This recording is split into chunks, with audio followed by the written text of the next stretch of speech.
As an American politician, currently serving in the California State Senate, he represents the 25th Senate District. Supporting public education, mental health, and sensible gun control have been priorities for Senator Anthony Portantino.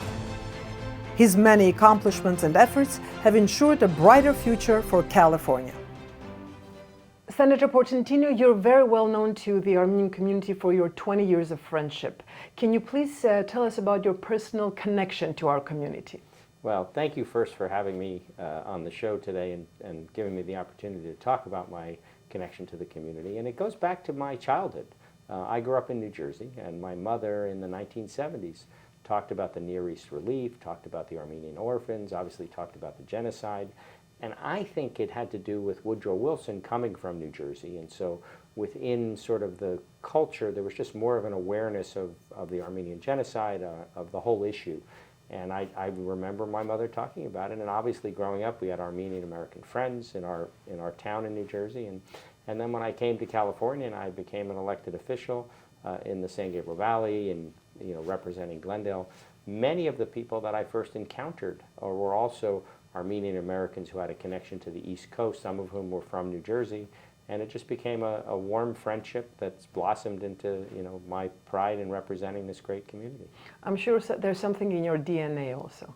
Well, there is, like when I did my 23andMe, there's a little piece that comes from the Caucasus. There you go. So you never know. Senator, you visited Yerevan, Armenia, and Artsakh many times. Can you please talk about your observations and highlights? Well, obviously what's going on there today with the blockade, with the violence, even this week, it's untenable. It breaks your heart. And from the first time I went to Stepanakert in 2016, I fell in love with the country. I fell in love with the people. I remember in the square just the families being out there. And now, which just makes the tragedy even more powerful. The fact that the fourth time I went, I couldn't go to Shushi. I could only look from afar. Breaks your heart. Breaks your heart. And I remember being in a school in Shushi and being, welcomed there. And on my third trip, I think it was, I was in Hadrut, and somebody I had lunch with was killed during the war. Obviously I don't have family members there, and I feel for the Californians who have direct family members who are either killed or or being starved to death. It's just an emotional place and time. For me, being there pre-war and then post-war, the hope and the prosperity and the love of the community, and now to see what's happening, it's just untenable. I would say one of my biggest observations is just how fierce and proud the Artsakhis are. We had lunch right up against the front by an Azeri camp, and the folks who had lunch with us aren't going anywhere. They're going to stay on their land. They're going to do what they can do and continue to fight and live and promote freedom. And I think what's happening today. Artsakh being sort of left on its own by the international community. On my first trip, when I went to the front in Agdam, there was a soldier who told us at the time. He said, we know we're on our own. He said, even our friends aren't our friends. And what a prophetic thing for that man to say, that soldier to say, before the war. And so when Artsakh Begdayan, the human rights defender, asked me to go last year to Artsakh, how do you say no when the human rights defender asks you to go? And so I became the first legislator or congressional member in the country to go to Artsakh post-war. Went through 11 checkpoints. That in and of itself is just an amazing experience, having to go through 11 checkpoints to go see a peaceful country that should just be left alone. And it's just a tragedy beyond tragedy. And to all of those folks who look the other way, shame on you. In addition to negotiating the California trade desk in Yerevan, what other accomplishments would you like to share with us? Well, I think the trade desk itself was a great symbolic thing for California to do. When Governor Newsom decided that he wanted to have an international trade presence in California, the very first piece of that vision of his was the trade desk at Impact Hub in Yerevan. And so one of the things that we have in California and that we also have in Yerevan is this wonderful intellectual capital, the startups, the entrepreneurship, and having visited Impact Hub a number of times, it seemed like a good place to put our trade effort and help that intellectual capital find venture capital, find homes, and find the spirit of innovation. And so one of the things that I'm excited that we do here in Glendale is Tech Week. And again, we connect those tech entrepreneurs, many of whom are Armenian Americans, many of whom are Hayastansi. We connect them to our local tech hub, and there's this effort in Glendale to try to do what they do in Silicon Valley, but do it right here. And I think I've helped get a grant for the city of Glendale that was then given to Hero House, which has a presence in Glendale, but also has a presence in Yerevan. And this year I got another grant for the city of Glendale to, again, invest in that tech economy locally. And hopefully, I don't get to pick the businesses that get it, but hopefully they give a nod to the tech relationships between California and Armenia. The other thing that we've been trying to do is there's a lot of interest in trying to create a direct flight from LA to Yerevan. We haven't been successful yet, but I've brought in all of the airport. It's a work in progress. It's a work in progress, and we're working. And again, obviously, having flown there myself on 4 different times, I would love to have a direct flight, and I think it would be great for the economy. Finally, I think we've also talked about the need for more cargo space. As we do more goods and services going back and forth, we're trying to expand the cargo space. But I think probably the most important thing is Armenia is a smart place. California is a smart place. We have a lot of simpatico relationships between our intellectual capital, our tech workforce, and our innovation and entrepreneurship. And I think that's where, as the chair of a select committee on our California Armenian Artsakh trade, art, cultural exchange, I get to use the imprimatur of my office to try to bring people together. And having toured those businesses both in Yerevan and then here, it's exciting to get all of those smart people in a room together. You just mentioned Hero House, and I know you were a big supporter. And not only for Hero House, you're there for other Armenian organizations in California. Can you please elaborate? Well, I represent the largest Armenian American community in the country, and it's welcomed me into that representation. And so, from the business side to the human rights side, to the Armenian Museum that's being built in Glendale, I've been able to help both through state grants, but also through just the power of my office in a sense. The bully pulpit they talk about, and it's nice to see so many politicians come to the ground, to the museum grounds, because success builds success. And so Governor Newsom sent his chief of staff to Glendale several years ago. I invited him to come tour the facility, and he was very impressed with it. And then, of course, that turned into sizable state investment into the museum, and the state's invested nearly $20 million into the construction of the museum, and I've been proud to be part of that conversation and just seeing it continue to grow, because obviously we want to share the history and the culture of the Armenian American community, the Armenian struggle, the genocide, beyond the genocide, share the culture, let people know how vibrant this community is, and by having this wonderful museum in the heart of the largest Armenian American community in the country makes sense. And so I've been happy to support that as well. You're technically family, and we're proud to have you. Well, I prefer Bat Favor Antam to Odar. It's better being the honorary Armenian to being called the Odar. Definitely. It makes me smile. I don't forget who brought that up. Years ago, somebody gave me that nickname, and so I'd like to use that. Anthony Portantino is someone who really cares for the community he serves. He really cares for the people, the neighborhoods. He's always been a strong voice for local cities and local neighborhoods. And what I appreciate about him is that he listens to people and good suggestions. If you come up to him with a good idea, he'll actually take that idea seriously. And through some of our conversations, he's come up with legislation in the healthcare field to help with cancer screenings, to help with elections and improving the way elections are run. And he really genuinely loves serving the community. In addition to that, one of the things I think is important for people to realize is what a strong advocate he is for Armenian American issues. I'm Armenian American, and I had an opportunity to visit Artsakh in Armenia with him as part of a delegation. He insisted I go with him because he said, I'm going to take you to Artsakh. It was the only time I got to visit Artsakh, unfortunately, but he was someone who wasn't there just for the photo ops or the speeches. He really wanted to help improve the situation. He was the first elected official to go to Artsakh after the war from the United States, and he will continue to help the Armenian cause, both here in Sacramento, in the state of California, as well as in Washington, D.C. Senator Anthony Portantino genuinely loves the Armenian people, loves the Armenian cause. He even told me that he wishes he could have moved to Armenia and lived there. That's how much he liked it, and he has always shown his support through his actions, his bills, his speeches, both on the Senate floor, but throughout the community and everywhere he goes. We really need more friends like Anthony Portantino, and I hope we can send him to Congress. Senator, what more can be done to improve our public education in California? Obviously, like many communities, our public institutions are very important to the Armenian American families.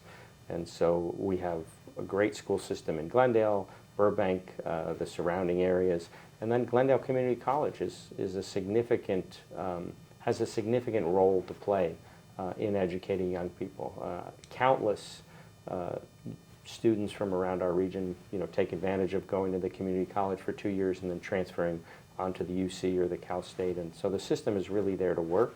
My role has been to be a supporter of that system. I've increased funding for both K-12 education, supporting the community colleges. One of the things I'm very proud of is when Glendale College would close on April 24th, they would lose money.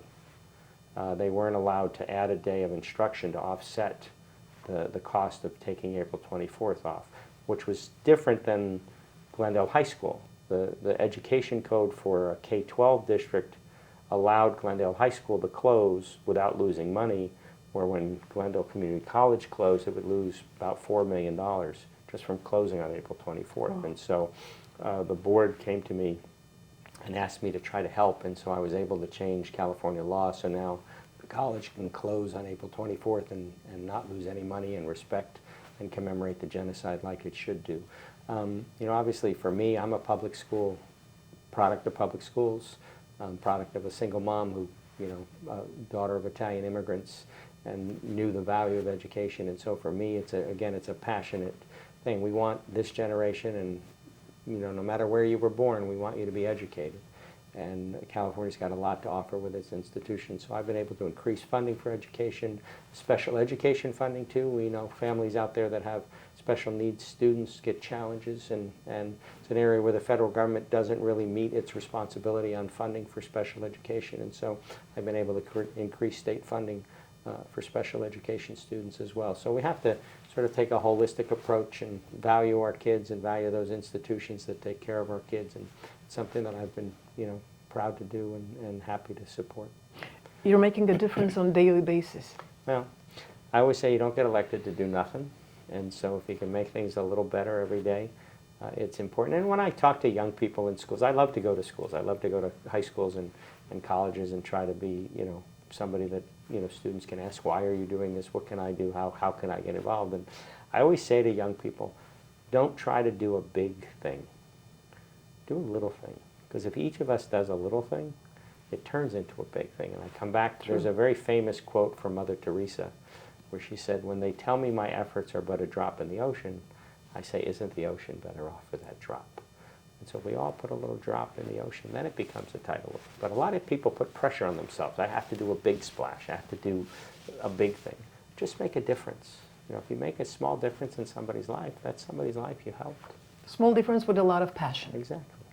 Senator, why are mental health issues so important to you personally, and what can we do to ensure relatively better quality for mental health? Well, like every family, my family's been hit by someone struggling with depression. My older brother tragically committed suicide, and so rocked our family, devastated my mom, devastated all of us. And so I went through that with him and his struggles, and the struggles were one thing, his death was another, but then after that, Overcoming it. but so many people came up to me afterwards and said, I'm dealing with that, or my aunt was dealing with that, or my son was dealing with that, or my brother is dealing with a behavioral health issue, or we lost my aunt to suicide. And people that I saw almost every single day never mentioned a mental health struggle in their family until after I became a survivor, after I became a part of the club. Then people were comfortable talking to me, and it really hit home how people will go to a party and they'll talk about their weight, they'll talk about their cholesterol, they'll talk about their sports injury, but they don't talk about their behavioral health struggles till after it's almost too late. And we have to bring that conversation out of the shadows. And so having gone through it and seen firsthand, personally, and the reluctance of people to talk about it, for me, that's why I talk about it. Because if we bring it out of the shadows, we get people the help that they need. And so obviously I put the suicide hotline number on student IDs. 99% of our kids won't need that number, but that one kid that needs to talk to somebody, that number is now available. We changed education code where if you were home with a cold, that was an approved reason to be home. But if you were home with depression, that was not approved. So now schools have to treat behavioral health and physical health the same way. And so, having gone through it with a personal connection to the issue and then seeing the needs. Now, obviously, COVID exacerbated everything. I mean, we knew before COVID that there were mental health struggles with our youth.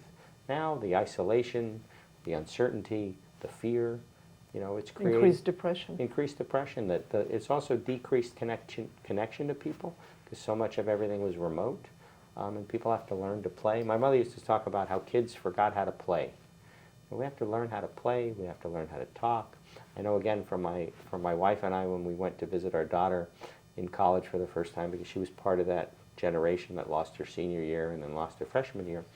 One of the things we wanted to know is, did she make friends?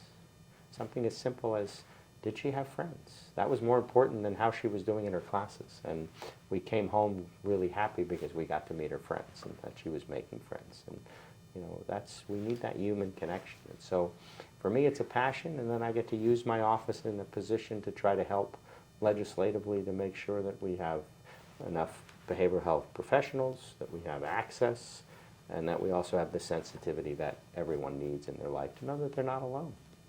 Senator, you are so committed to encouraging and fostering our youth. It's unbelievable, and we thank you for that. Well, I'm a dad. Well, thank you, Arshluis. Senator Portantino, thank you for your dedication and service to the Armenian community. What are the strengths of our community?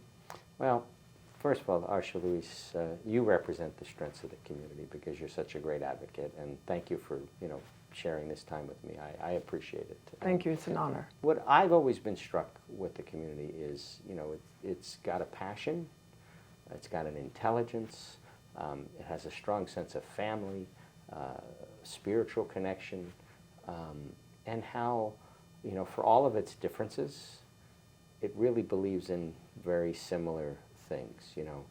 Quality of life for its children. You see, if you go on a sports field, you'll see lots of Armenian American children with, dads and moms involved in that sporting, the scouts, the Homenit men.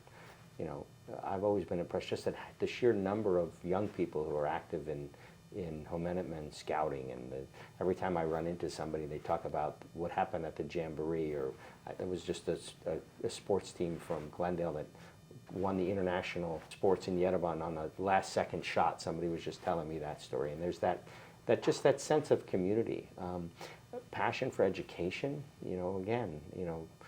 Wanting to do better, wanting to succeed, drive, persistence, and then obviously the resilience. What's going on in the world. There's an emotional scar that so many people carry, and just drives folks to do better and do more and be proud of their heritage. It's something to really, for many communities, to admire. Senator, today community outreach is very effective. However, what do you think that can be done to expand community outreach? Well, there are great nonprofits that are engaged in the community. There's great organizations. There's a lot of history to those organizations.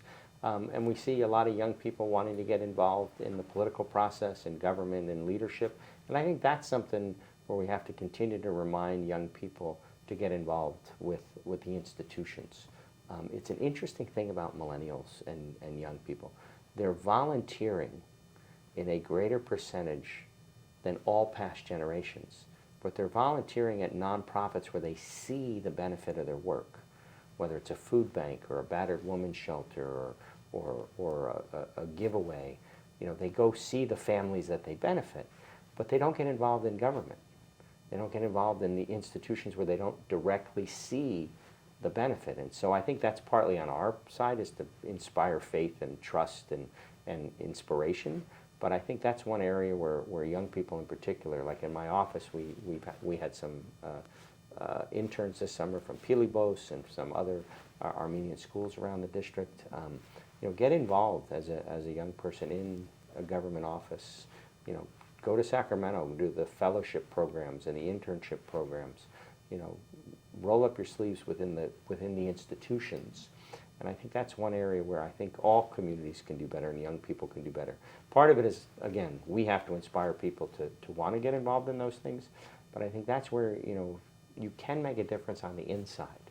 Some people think you have to be on the outside to make a difference, but you can actually change the institutions from within by being active. And so I think that's an area where people can do more community outreach. Again, Glendale has amazing programs, you know, whether it's the GYA or other you know, city-sponsored organizations and nonprofits, and you know, through even through senior citizens, there's great outreach at the senior center and other places in Glendale and around Los Angeles. But I think we can do more with the internal institutions and get involved in leadership and come and affect the change that you want.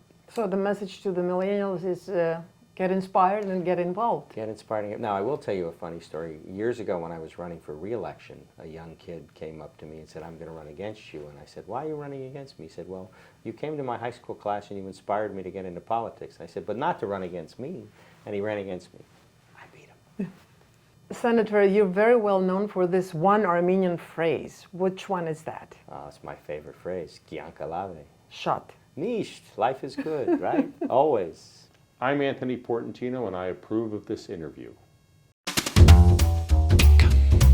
For advertising on Inside TV, please call 818-653-0199.